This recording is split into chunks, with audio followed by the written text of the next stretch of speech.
All right, hello everybody. Today I'm going to be modeling for you how to plan the beginning and the ending for our Dogs on the Beach opinion essay. Okay, so at this point you should have your two middles planned. We did the first middle together and you guys did the second middle on your own. So these two paragraphs should be filled in your plan, okay? Now today we're going to work on the beginning and the ending. I'm going to model the beginning for you, which I have already done, and you guys are going to do most of the ending on your own, okay? So let's start with the beginning. So one thing you need to remember whenever you're writing a beginning is to hook the reader. That's the first thing you do. You hook the reader to get their attention. Now, one way I like to hook the reader is called an onomatopoeia. An onomatopoeia is a word that shows a sound. So I use some words that show sounds, some sounds that I associate with the beach and with dogs. So I said bark, bark, splash. That kind of captures the reader's attention and gets them interested. It makes them want to read more. They're wondering, what's going on? What's splashing? What's barking here? All right. Next thing you need to do is kind of give the reader some background information. We have to pretend they have no idea about the topic you're writing about.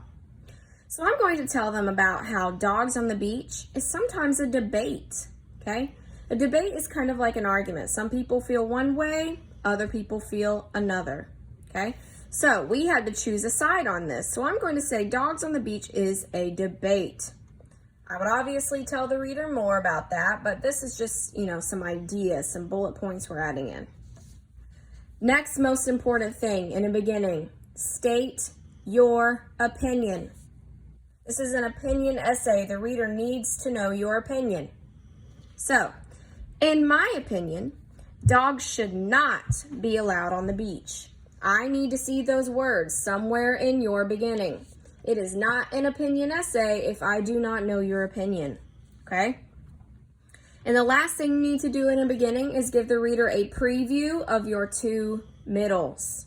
So we decided that dogs should not be allowed on the beach because it's dangerous for humans and it's dangerous for the dogs themselves.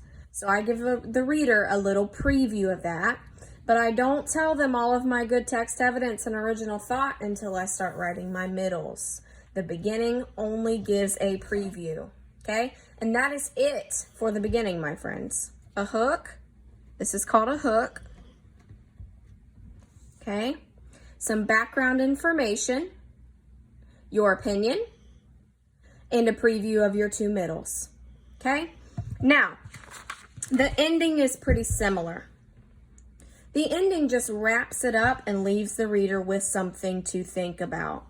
So we need to do a few things. We need to restate our opinion, okay? So, dogs should not be allowed on the beach. I need to see that restated in your ending, okay? And then you need to give me one more time your two middles. Dangerous for humans, because we're summing it up. We're telling the reader what we just wrote about. Dangerous for humans and dogs. And the last thing you want to do is leave the reader with something to think about. One of the best ways I think to leave the reader with something to think about is give them some advice. So next time, and I'm going to let you guys think of that one on your own.